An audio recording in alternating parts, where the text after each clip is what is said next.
So, great. Thank you.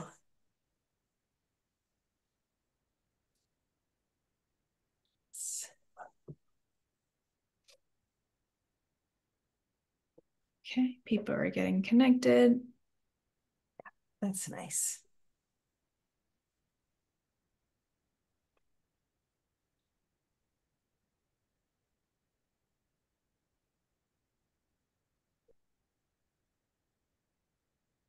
In Berkeley, we often start just a couple minutes after the hour. I remember this very well, yes. But I was used to it. Toronto, exactly the same thing. Yeah. Always quarter after the hour. Yeah.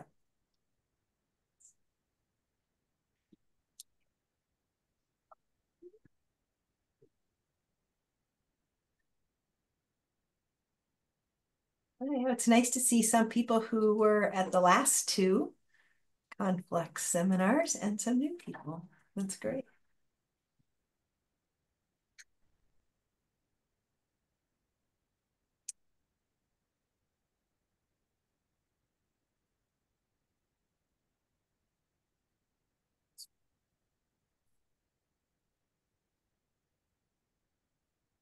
And just while we're waiting for just a couple more people, if anyone feels like, what's the say? Turning on their video just to say hello to Camellia and Oliver, that's probably nice, but I know not everyone is in a place that they can do that. Yeah. Thanks, Ben. Thanks, Stephen. Heidi. Yeah. Great. Yeah.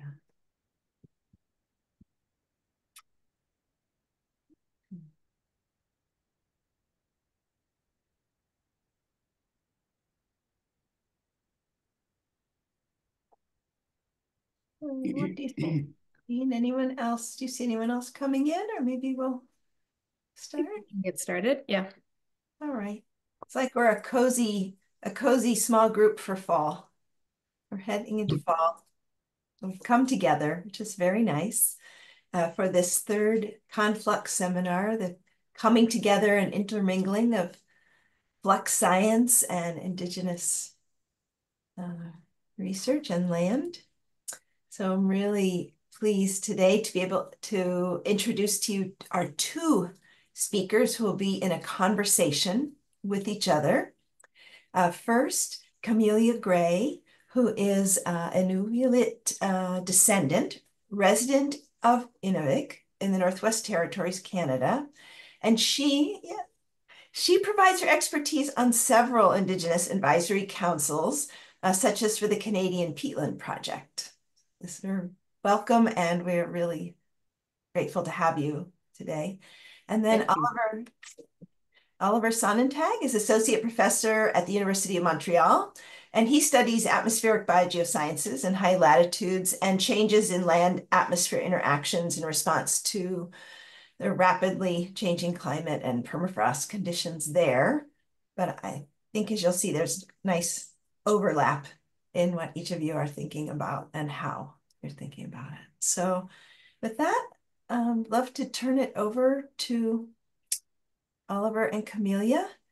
And as usual, we will have some time for questions and thoughts towards the end of the hour. And if people want to put questions in chat as they go, then at the end, Christine or I will read them. So thank you very much all for being here. And thanks to those of you who turned on your video to say hello. And it's up to you whether you want to keep it on or off for Oliver and Camellia. Thanks. Okay, thanks a lot. Can you hear me? Yeah, all good. So thanks a lot, Margaret, for the invitation and our introduction. And Camellia and I will have a conversation. We have many conversations all the time, pretty much. In fact, several times per week. So I guess it's just a conversation with an audience. So I'd like to share with Camellia and I would like to share our perspectives, right? A Western science perspective and a traditional knowledge perspective to look at landscape scale changes in the Inuvialuit Settlement Region. So first of all, I'd like to acknowledge numerous funding agencies in Canada, provincial, territorial, federal, different institutions, too many to name, but also including Ameriflux over there. years. And so I'll like to start with my Western science motivation. Why am I doing what I'm doing, where I'm doing what I'm doing? So, and my main focus is, and I'll show this on the next few slides, this red circle or this red oval ellipse, is the focus is on Western Canada. And so Western science motivation in Western Canada, I'm more specifically looking at permafrost, so permanently frozen ground, and how permafrost across the circumpolar north with a focus on Canada is rapidly thawing. And permafrost thaw looks different part of the permafrost region.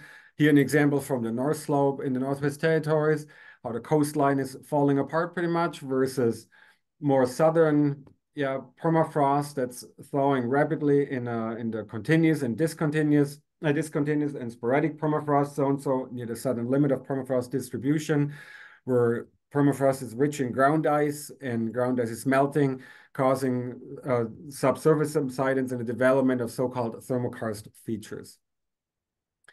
So there's a lot of permafrost and it's thawing, but at the same time, a large portion of the circumpolar permafrost region is also covered by boreal forest. So we can see here in the green polygon, so we have the boreal forest coverage in Canada, and with the northern tree line or the northern forest tundra ecotones at the northern limit of boreal forest in Canada versus the southern tree line. And a large portion of this boreal forest or boreal biome in Canada is affected by anthropogenic activities, that can be see here in red. But a large swath of boreal forest in the boreal biome is rather more or less, is not affected by any anthropogenic activities. And most of it underlain by different forms, different types of permafrost. Sure, we all heard about it. Wildfire is a dominating boreal forest disturbance, and there was a paper about 12 years ago that showed that it's the dominating disturbance type in the boreal biome. And here an example from one of our sites in the Northwest Territories that burned not too long ago. So it's certainly the dominating disturbance type in the boreal forest, but at the same time, we're seeing more and more fires also north of the tree line, so north of the forest tundra ecotone in tundra. So historically, tundra fires are not unknown, but they are certainly what we've seen or what we've observed over the years, increasing in frequency and intensity. So the entire Arctic boreal biome is more and more affected by more frequent and more intense wildfires. So we have permafrost and it's thawing, we have more fires. So what's the problem?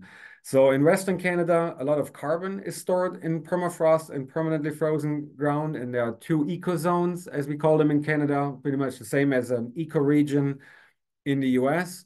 The Taiga Plains and the Hudson Bay Lowlands are two of the areas in Canada characterized by the extremely high carbon density, high peatland density. And as we can see here, the same example from the southern limit of permafrost. It's carbon rich in ground ice, and it's thawing and affected by fire. So if we look at this ecozone or ecoregion in the US, the Taiga Plains, we're looking at 500,000 square kilometer roughly of low-lying organic rich soil or peat in this case. So high carbon density, low-lying and rapidly thawing. And the northern part is characterized by the forest tundra ecotone, so this transition zone from boreal forest into treeless tundra, whereas at the southern limit, we have rapidly thawing permafrost, where permafrost is relatively shallow. It's relatively warm. It only takes a little bit of warming for it to thaw out and completely disappear. And then we have this very heterogeneous landscape comprising boreal forest and permafrost-free thermokarst wetlands. So my main motivation to do what I do, where I'm doing, is the incomplete process understanding. So is the Arctic boreal region of Western Canada overall getting drier? Is it getting wetter as permafrost thaws, more and more fires? And as we have these landscape changes, what happens to the large quantities of organic carbon stored in permafrost in Arctic and subarctic regions? Is it going to be released as carbon dioxide or as methane, or is there more carbon transported laterally, or maybe all of it? We don't know. And my motivation is to shed light on this by looking at it from tree line to tree line.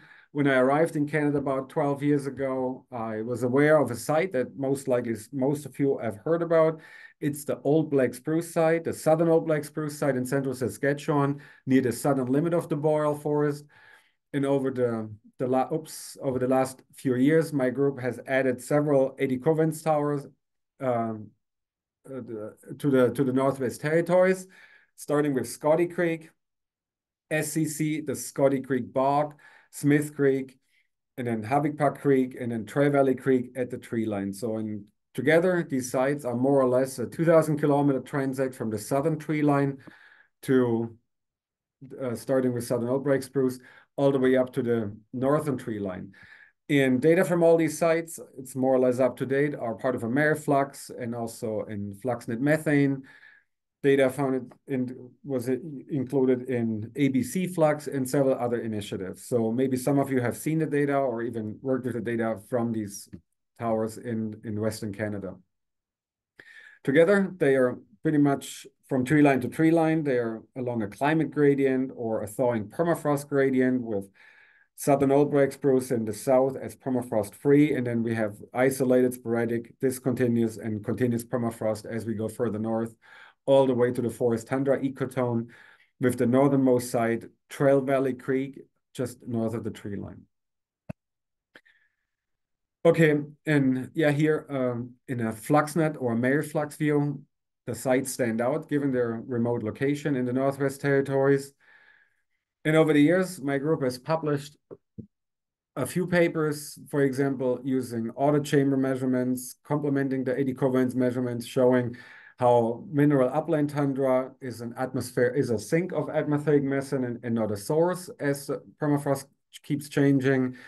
Or we looked at using net ecosystem exchange and GPP derived from NEE measurements across these sites to look at what controls the year-to-year variation in growing season timing in the boreal forest. We looked at how the presence of trees near the southern limit of near the forest tundra ecotone affects surface atmosphere interaction using or in the boundary layer at the forest tundra ecotone, and we compiled a boreal forest model benchmarking data set just to provide a few examples. So going back to this figure, so we have the view of a flux scientist and a flux tower perspective at these sites. And I'd like to use the northernmost site, treeless tundra, as an example. And that's an aerial view of our research camp, the Trail Valley Creek Research Stations, where we have what we call an ecosystem scale tower, TVC. And the tower and its footprint are located in a landscape scale tower. So we have a nested tower setup. So we have one landscape scale tower, and in the footprint of the landscape scale tower, we have two ecosystem scale towers, one over a mineral upland tundra and one over a thermokarst lake. And in the footprint of the Trail Valley Creek Tower, so this shorter ecosystem tower, we have 18 automated chambers operating during the growing season from early June to late August. So we have this nested setup from plot, ecosystem to landscape. So I'd like to focus on this particular one here, our Trail Valley Creek, and what we see here in the photo is more or less corresponding to the footprint. And from an 80 Covens perspective, this is what we see. So this is the area where we see fluxes originating. But then we also have to look at it in the bigger picture. And from our flux perspective, we see the footprint, but the footprint lies in an area that's much, much larger. It's the Inuvialuit Settlement Region. And as outlined in the Inuvialuit Final Agreement and the Western Arctic Claims Settlement Act, we're talking about 91,000 square kilometers, 35,000 square miles of land in the Northwest Territories in the North Slope region of the Yukon. And with that, I'd like to pass it on. So my Western science perspective and motivation from with flux towers, all the way to an Inuvialuit perspective that's shared by Camellia. Thank you, Oliver. Good afternoon, everyone. You'll see on the slide here the community of Inuvialuit, and that's where I live. I was born in the community of Inuvialuit, which is on the coast, Beaufort Sea coast. And along the travels, like either from Inuvik to Tuk or else further communities on Banks Island, we would fly over these different areas. And in 2017, the Inuvialuit Highway was built. And since then, there's been lots of travel between community members, businesses, researchers. Anyways, along the way, about 50 kilometers from Inuvik going up to Tut, there's these tents. And when I would be traveling up, I would notice these white tents. And I used to always wonder what on earth was going on. Anyways, lo and behold, 2022, I worked a lot throughout my whole life in different businesses and organizations, as well as the GNWT, Government of Northwest Territories. So I was in lots of different areas, either human resources or education. And 2022, I decided to change my focus, needed a career change. And that's when I got my drone license. And I also got my PAL, which is a firearm certificate, and wilderness first aid. There's lots of different certificates that I got in 2022. And the summer of 2022, that's when I first met Oliver. They needed an assistant, and our community corporation organizer, she had called me and asked if I'd be interested in going out on some field work.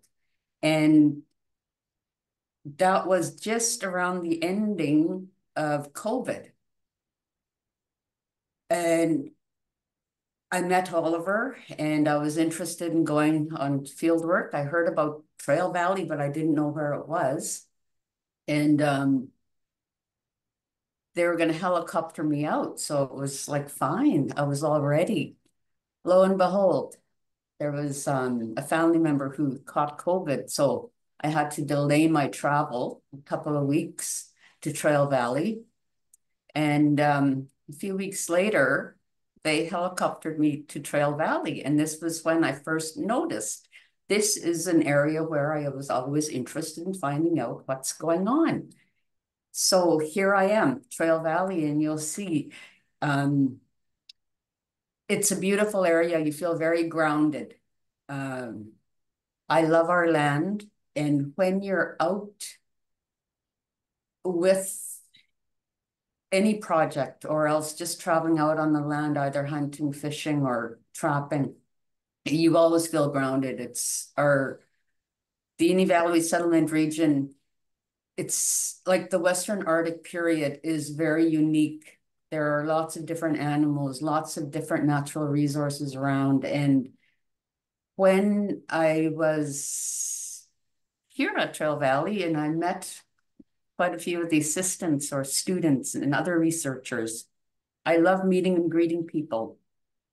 I like to share as much as I can about what we offer, what we do, or else just some words of Inuvialuit and just sharing all sorts of different information as well.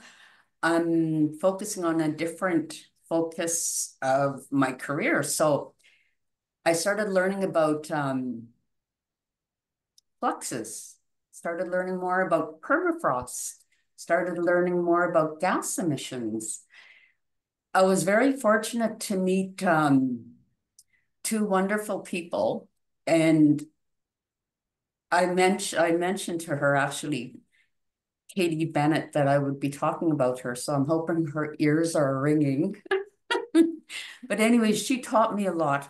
We've worked together every season, 2022, 2023, and this past summer.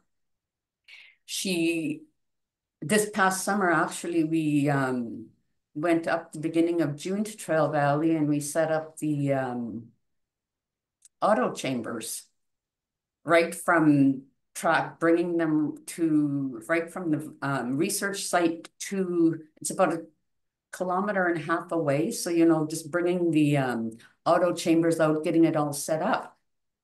It's such a unique experience to be putting these chambers together. there were, I think, 18 different areas that we had to put the auto chambers on, and just making sure that the communication, the computers and everything are working.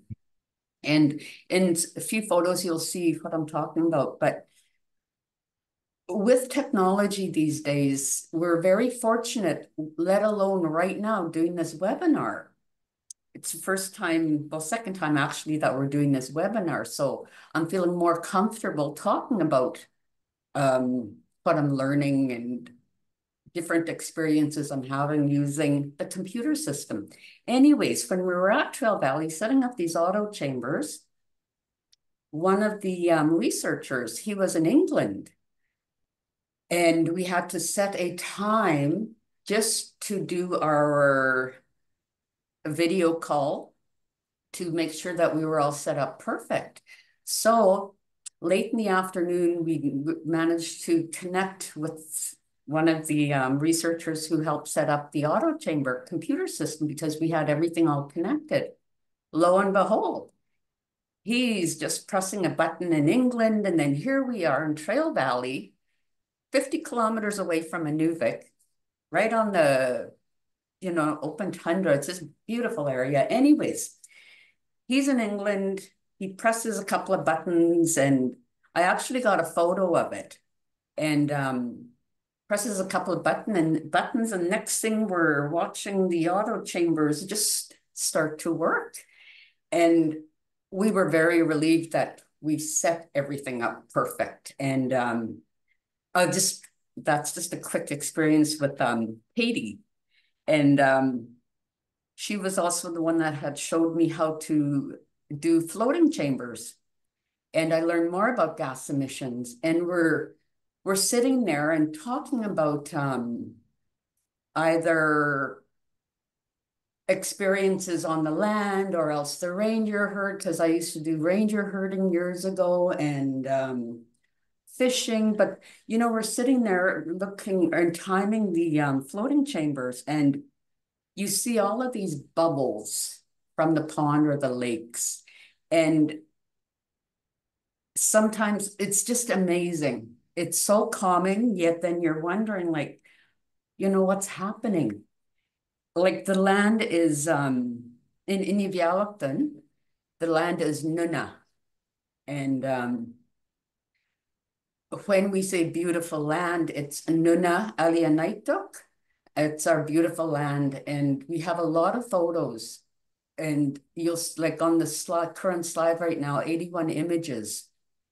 He's takes beautiful photos, and I always mention whenever I see them, Nuna Alianaituk, which is beautiful land, and sharing different things like experiences with Katie, well, along with the other assistants that she has. And I was very fortunate to share the knowledge, because years ago, 2001, I was asked by one of the oil and gas companies to do some interviews with elders, the hunters and trappers, and also youth, and finding out where in the Inuvialuit Settlement Region, where their favorite hunting spots were. And I'd provide them with a map, and we'd go over the whole map, and I had to do 150 interviews.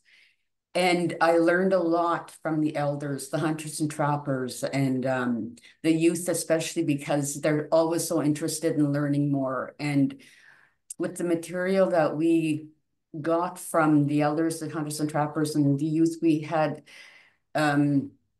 put all this information in a proposal, traditional knowledge and scientific knowledge together. And this was for like I said, one of the oil and gas companies in Calgary. So my focus has always been on sharing information, and I'm just very fortunate to know and experiencing different fields of like the businesses, I guess, education, human resources, but now it's like all of that information I share as much as I can And I'd about like what to I'm provide a doing few now. examples on how we got to this point, right? Information sharing. So, Yes, exactly, Oliver. And you know, with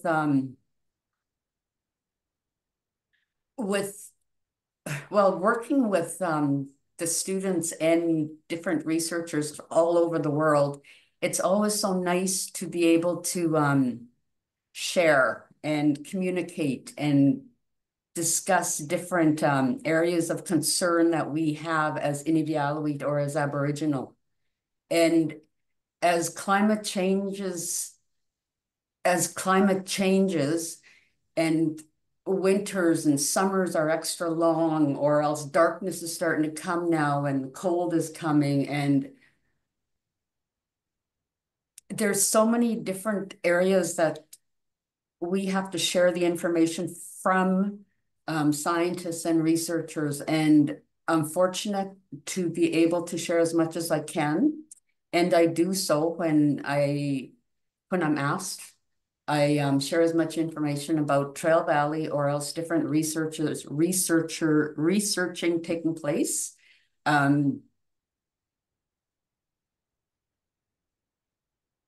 okay. Yeah, it's well, I mean, I'm open to any questions or, any Yeah. concerns But that we get to anybody. this point in a second. Just let me Yeah. follow up. How do we get to this point? I would just explain how do we get to this point where, we developed a relationship so that people from the community and different other communities in the Northwest Territories feel comfortable. And in fact, it all goes back to COVID. I mean, in 2020, we realized with all the travel restrictions to protect NWT communities from COVID, I mean, the restrictions pretty much show that we don't have the local capacity in the NWT to continue working with our AD Covens towers. The territorial borders were closed.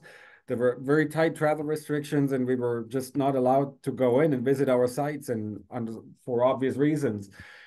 And at the same time, the Canadian government offered a funding opportunity, and that's exactly how we got started with the work with different community organizations across the NWT.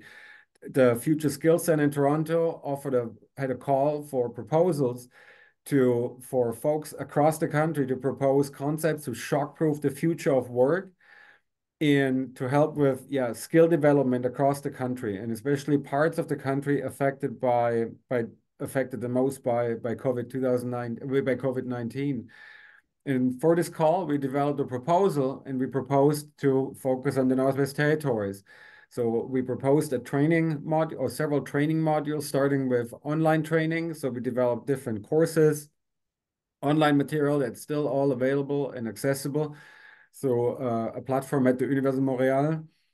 And then we had different in-person workshops once the travel restrictions were lifted so that we could actually spend time on the land with different communities. And we received generous support from Campbell Scientific and different universities, and also train people in, for example, how to fly drones and prepare them to meet Transport Canada requirements and prepare for Transport Canada certification. And we had these workshops in Inuvik and also in Yellowknife, so the capital of the Northwest Territories. But it was not just us delivering course material or content, but it was also an opportunity for us to let community members speak. And it was an opportunity for us to learn. So we tried hard to make this not just a one-way street of us communicating and transferring knowledge and building northern capacity, but it was also an opportunity for us Southerners or practitioners of Western science to learn about traditional knowledge and learn how to phrase our questions accordingly. Then over time, there was more and more involvement of different Indigenous partners in Inuvik and in different other communities in the Northwest Territories, including, for example, the Fort Simpson region located in the Decho.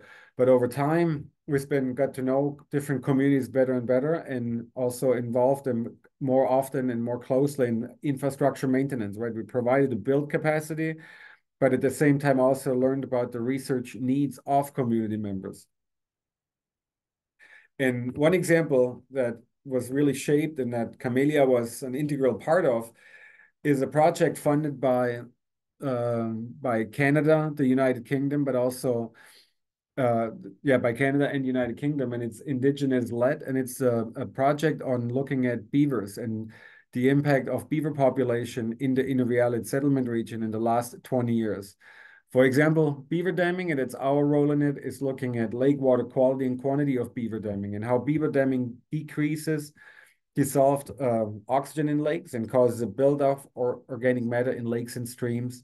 And in the south, it was shown that beaver damming causes emission of additional greenhouse gases, CO2 and methane, but also alters nutrient cycles in lakes.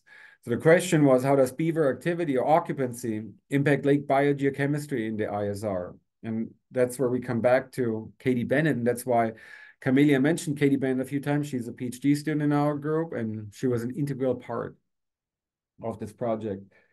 And so we have beaver activities across the ISR. We have permafrost thaw, and some of these lakes are affected by beaver activity, beaver damming, but also permafrost thaw, and thermokarst disturbances.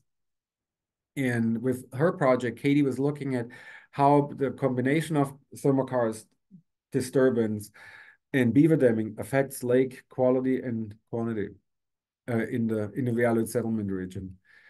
And so different methods were used and looking at lake conditions, and that's where the floating chambers come in that Camellia mentioned, but also looking at carbon and nutrient concentrations in water, so it had a strong lake chemistry component. And maybe here, Camellia wants to say a few more words about her involvement in pretty much all aspects of this project. Thank you, Oliver. You'll see in the photos, there's one where we were actually, that was the first area where I started learning about gas emissions when we used the floating chambers. And here on another photo is when Katie was explaining how the floating chambers work to a couple of her assistants. And you'll see there's snow on the lake there, and that was just the beginning of June, and it was beautiful. We had beautiful weather there. No mosquitoes, no bugs. Just very we had good weather. And then another photo there where we're setting up the auto chambers, and I got, like, I always love meeting and greeting people, and that was where I met Alex, and we're setting up the actual wires and stuff with the auto chambers. And on the bottom other left photo, there's Katie and Ben, where we were doing the testing of the floating chambers. And it's always very interesting to explain to others how I, as I'm assisting, but then I'm also learning from them. They're explaining different things to me. So it's always nice just to be sharing information and what their thoughts are of the land, and if it's their first time up here, and the 24-hour sunshine. Anyways, that's something, it's always so unique about our area. But yeah, those photos are using either the floating chambers or else the auto chambers, where learning more about the permafrost and gas emissions. So yeah, that's just one example how Camellia was involved in different parts of the project, all the sample collection, but also the site collection and finally the interpretation of the results. And I mean, I don't want to go into detail here, but I mean, it's all preliminary at this point, but I mean, how, yeah, beaver damming causes greater diffuse CO2 emissions from different lake edges next to thermokarst. So now we have this growing data set from different lakes across the ISR, and site selection was heavily guided by different Inuvialuit partners in Inuvik, including Camellia.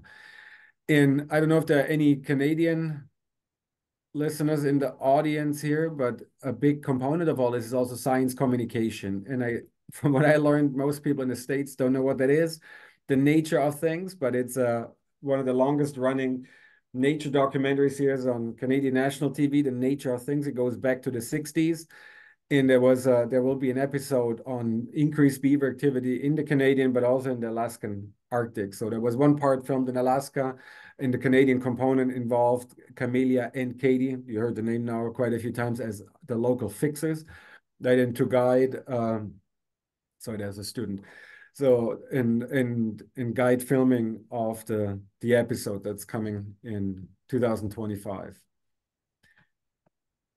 And Oliver, can I just share a little Of bit of course, information on the nature of things? Yes. There was the film crew, and they were here for about 8-9 days, and David Suzuki was the host years ago. And growing up, just using one channel here in Inuvik or else in the Western Arctic, only one channel. So Nature of Things became a must watch for all of us when we were growing up, or my age, you know, generation wise, and got to learn David Suzuki a lot, like just hear his name and watch Nature of Things, because that was just one of the programs on the television. So his daughter Sarika came up with the film crew. So she's hosting this, well, hosting a lot of different episodes with the Nature of Things. And she has,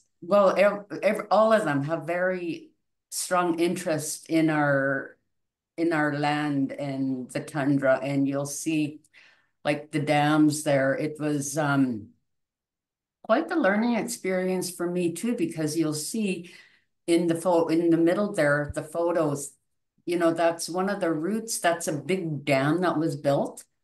And that was one of the routes where the beavers would go. And because now the lodge that they had created and the dams around this lake, it ended up drying up. So they call them Emerald monitors. There's two in the community of Tuck and two here in Inuvik. They travel on the highway looking after the roads, the road conditions, and watching for any, let's say, poachers. So they noticed where there's different dams built, and they have the authority to undo the dam. So you can see different areas where they were either undoing the dam or else they had made us more, like this film crew, aware of where dam sites were. So that's just a little bit of my sharing. And in the photo with Katie and Sarika, all week it was beautiful weather here. The final day of the filming, Sarika and Katie and I, we were at Big Bear Lake showing her gas emissions and things. So, and also beaver sites, beaver dams, but it was pouring rain. Wind conditions were like 40 kilometers and pouring rain, and it didn't bother us. Big smiles on our faces during the whole time we were explaining what Trail Valley is and Big Bear Lake and beaver sightings, you know, beaver dams. So yeah, just wanted to share that. Okay, thanks. Yeah, so the nature of things, watch out.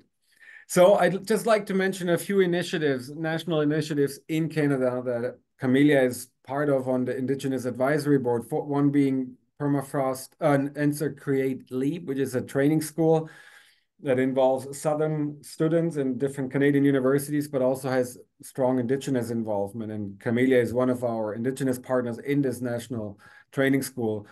The other one is CanPeat, which is also a Canadian network looking at Canadian peatlands as nature-based climate solution. Where are these peatlands? How do they function? Are they net carbon sources? Are they net carbon sinks? And it also has a strong Indigenous component, and Camellia serves on the Indigenous Advisory Board. And it was just a selection of different initiatives in Canada, and it's part of our sites in Northwest Territories. But then we have similar collaborations and similar initiatives in other parts of the Northwest Territories. And maybe some of you are familiar with another one, that's Scotty Creek, the site that burned down about 2 years ago, exactly 2 years ago. And it also operates a Meriflux loaner instrumentation. And we are currently turning the whole story of Scotty Creek, the fire, the rebuild, the involvement of the Indigenous in the rebuild into what we call a Scotty Creek 2, as into a journalistic graphic novel. So we're halfway done, Fire on the Land, and it tells the story of Scotty Creek, the fire, the rebuild, indigenous leadership, decolonization of science, and yeah, some themes around that. And I don't want to repeat and summarize all of this, what I've said now, but I'd like to point you to a paper that's was published in Canada 2 years ago now, Towards Reconciliation, 10 calls to action to natural scientists working in Canada, how to build relationship, how to build trust with Indigenous communities, and how to integrate traditional knowledge and Western science. And yeah, you'll find the paper online, and there's also a documentary, and I'd like to finish my presentation, or our presentation, with the trailer for this documentary.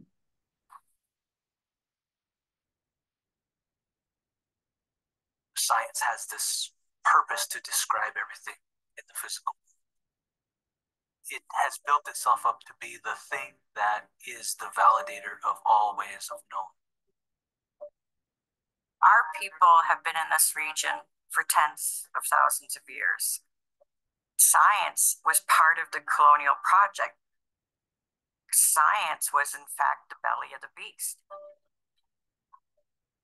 The term reconciliation and the way we use it, I think, has frustrated a lot of people, right? Because we've been talking about it for so long and not a lot has happened. As scientists, we're really taught to be very objective and tune out everything on the outside, which is really the opposite of Indigenous training. I think all it really takes is like having an open mind and realizing that having the best of intentions isn't enough.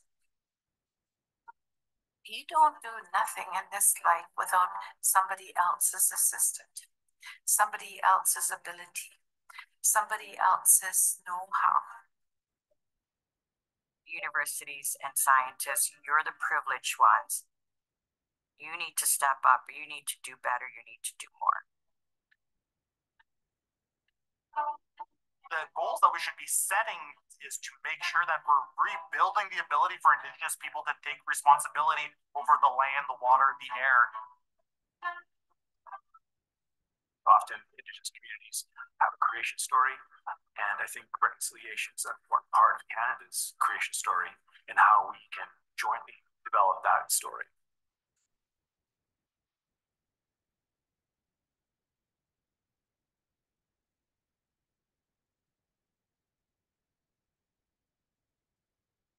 Okay, and that's all I have, or all we have. Or do you have anything else to add, Camellia? No, other than like looking forward to any questions or if you want further information. And I notice on one of these, sorry, I'm just looking at the participants. I see a Serena Felix. There's in the community of Tuck, there's a lot of Felixes, and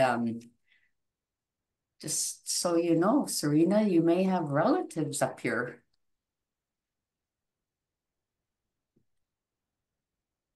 Oh, sorry, I missed that. Oh, wonderful. Thank you both for the conversation and sharing these viewpoints and great photos. And so, as they said, now the floor is open.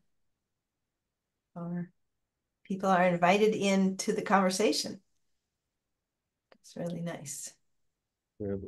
Yeah, I'm just adding, answering. Publishing houses. Yeah. So Kyle and Jeremy, you want to start us off? Yeah, thank you so much for that. I was curious if in this process of working together, you know, Camellia and Oliver, you've noticed a difference in worldview and how you see the world and interact with the world. And if, you know, Camellia, if you've had to do any translations between how you write your experience of the world with, you know, the Western science version, what that has been like. Camellia, do you want to take this? Okay. I don't know how to, is it Kylie? It's Kyle. Kyle, okay, yes. You know, I've always been interested in computer work. I've always been, and I love learning different programs. And like I said, I like meeting and greeting people. It's I don't really want to say passion, but now as I'm going on with, you know, different projects or different experiences with the University of Montreal, Oliver's group, different organizations, Can Peak, the Montreal Science Museum, you know, different areas. I've been very fortunate being able to travel across the world too. And it's not like I'm just here in Inuvik, but I have traveled Germany, England, and this past February, I was fortunate enough to go to a Can Peak workshop in Quebec City. And then I went on to Montreal to meet some of the researchers and the students that I've worked with. And during this whole experience of traveling and working with them, going on hikes, it's like 2 kilometers right from the Tuck Highway to Trail Valley. And them, like the students and the researchers, like, you know, they're showing me like the University of Montreal or else different areas. I've traveled to St. John's, Newfoundland, learning more about things at the Memorial University there. But, you know, it's always so beneficial to anyone wanting to learn networking. You know, that's my biggest thing. I love networking. And there's people that I've met years ago. We're still really close friends that I've met like in 1995, you know, or it's always so important to keep communication open and always willing to learn new things. And sure, some people don't like changes, but always be open to that, you know. It's so beneficial because years from now, who knows, you know, it's like I said earlier, when I saw the tents on the ISR, wondering what they were, lo and behold, I'm working out there, you know, or assisting out there. So always be open to changes. And like Western Society up here in Inuvik, in 2005, they were doing some studies on computer use. Population-wise, Inuvik was 95% using computers. And I mean, 2005. So, you know, it's like now Starlink. I mean, we're so open here. Our communication is like total Western society now. And a lot of people, a lot of business and organizations, computers. And, you know, the other communities are, if you look at our geographical location, Inuvik is the hub of the ISR communities. There's a lot of things like the airlines, for instance, Canadian Airlines, Air North, they land here. They can't land in the other communities. So Inuvik is a hub. And Western society, it's right up to date here. I mean, I had to learn to be patient and also the importance of listening, right? And that was a key. And the way to learn and get an understanding of the changing landscape that goes beyond your Eddie Flux Tower, you need to spend time in the community, spend time with people, go to meetings, go to feasts, go to dances, cultural events, talk to people, spending time in the community. For the first decade, pretty much until the pandemic hit, I was always in a rush, right? I would go in, do my thing and leave, and then maybe hire indigenous partners to, you know, for labor intensive work, helping with setting up something, taking down something. But now I make sure spending time in the North has an integral component of the time in the North is time in the community. Band offices, hunters and trappers, going out on the land and learning about the land, learning the big picture, right? What does it mean, climate change, people living at the forefront of these changes? And the only way to learn is by spending time there. Can I add another thing here? You know, with the different students, researchers coming to the community of Inuvik because they have to land here. Like me, you know, you're coming in from the gateway to the north, Edmonton. Anyways, coming from Edmonton and they come to Inuvik. I love it when I meet them and I greet them or I show them around. And these past few seasons, there's been more interest in the students, the researchers, in attending community events. Like we have the Midnight Sun Fun Run, we have Arctic Market going on, or else just community council, town council meetings. Or else if there's open houses with the Inuviat Community Corporation or the Inuviat Hunters and Trappers Committee, there's so much more interest in the students and researchers in attending these meetings. And I'm just so happy that they're interested in learning more about our settlement region or else just Inuvik itself, you know? So it's always important to, when you're traveling to different areas, check the community events out, you know, and learn more about the area and the people that you're working with. I'm really encouraging it because, you know, it's so many people, like we're all learners and we're all teachers in different ways. So let your interest be shown by attending different events in the community that you're traveling to. That's great. Thank you. I want to just read from the chat that Serena Felix thanked you for your note. And she said that'd be fascinating to learn about. So maybe she'll look into the Felix of the North, but she's in a noisy space, so she couldn't unmute to tell you. All right, Jeremy. And then maybe we'll try to fit in just a couple questions. So we'll go kind of quickly if we can now. So Jeremy and Kasongo, thank you.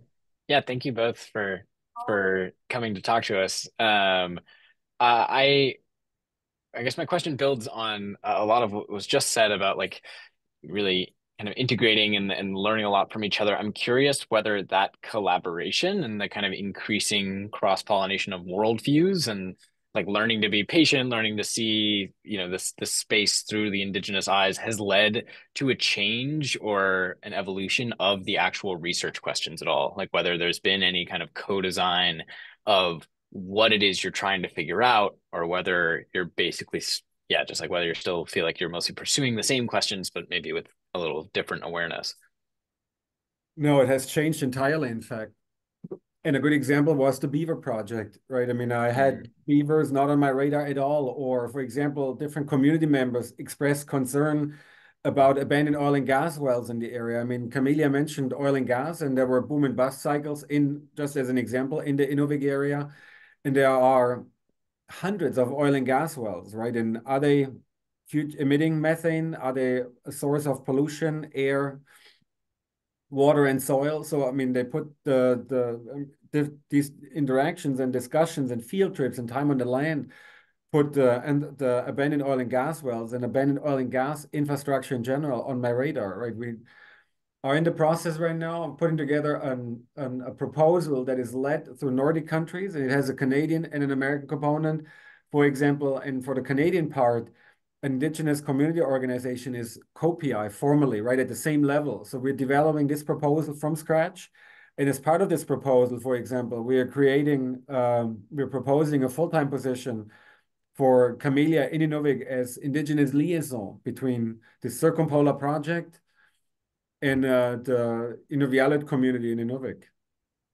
So that's definitely influenced the way we look at science, but also the type of questions we're asking. Very cool. Do you know, I assume you're aware of the Berkeley Lab has like a huge orphan wells project that is collaborating with tribal governments like the Osage Nation in Oklahoma and the Navajo Nation in New Mexico to like seek out and plug orphan gas wells. Yeah. No, I was not aware of that initiative. I mean, yeah, I guess I'm too stuck in my Cool. local I can territories send you. looking at abandoned oil and gas wells in the NWT and across Canada. Okay, but I definitely have a look at it. Yeah. Yeah, Mariflex's own Sebastian Barrow is leading a lot of work. So Camellia, maybe you have something to add, but if you don't mind, let's first hear from Kasongo and then see what you'd like to add to both. So Kasongo, would you like to ask a question or make a comment? Oh, sorry, it was a mistake. Sorry. Oh, all right. Apologies. Well, we can wave at your hand anyway. Thanks. And just to say for those, for Camellia especially, Kyle and Jeremy are both in Berkeley, and I'm sitting in Berkeley. We're at California. So, Wow. but there are people here on the call from Switzerland and East Coast of the United States and different places. So if anyone else has Alex, would you like to ask a question or comment? Hi, yeah, thank you. Just to follow up on Jeremy's question beforehand. By the way, thank you very much for the really interesting talk. But I wanted to ask the other way around. Did it affect your worldview of the land that you know and you now work on with a scientific method? Did anything change? Any knowledge transfer or worldview change from your point of view now that you're doing these gas measurements and biogeochemical measurements on the land as well? I'll answer real quickly here. You know, with the information that's being shared, especially when there's different presentations done by the researchers or scientists, when they finish the project and then they share the information with the community people, that's the biggest thing. And it's always, I'm just going to share a little side note here. When I was like a teenager, and learning to go hunting or trapping muskrats. They were the air bubbles on the pond or on the lakes. There's little air bubbles. What people used to do is just sort of jab a hole in that air bubble and then put a lighter to it. Lo and behold, gas emissions. But we didn't know this. You know, we just knew there was gas so it's not a muskrat hole, it's like a gas hole. You know, it wasn't that big, but lo and behold, years later, learning more gas emissions.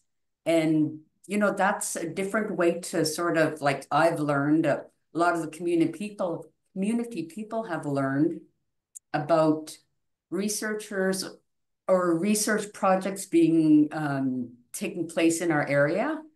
When it's shared, it's so beneficial, not only to the community people, but there may be questions that I want to ask you that you never thought of, you know, or else just the sharing of the information is the biggest thing. And it's always an interest for community people. Like, we have to know what you're doing. Just tell us, you know? It's not like we're gonna go out and give you a hard time or anything. Like, we need to know too, you know? And it's always nice when people can share the information. Absolutely, thank you. Yeah, I mean, you're also a wealth of information yourself. Absolutely, yeah. Contribute and say, oh yeah, now you know that link up bits of or fragments of information. Thank you so much. I don't know if that really answered your question, but you know, it's just like, we need to know, you know, it's always the sharing of information, whatever you get. It's always nice to share. Oh, wonderful. Thank you all so much. Christine, thank you for convening Conflux. Thank you, Oliver and Camellia. Thanks. And everyone for attending and questions. Yeah, thank you. Thanks. Bye-bye. Have a great afternoon. Yeah, and Oliver, feel free to contact me if you want information on Yes. health, right? So I put a link in the chat, but Oh, hold on. Yes, I gotta copy this right away, otherwise it's gone. Okay, perfect. Thank you so much. And right. Yes. Bye-bye. bye.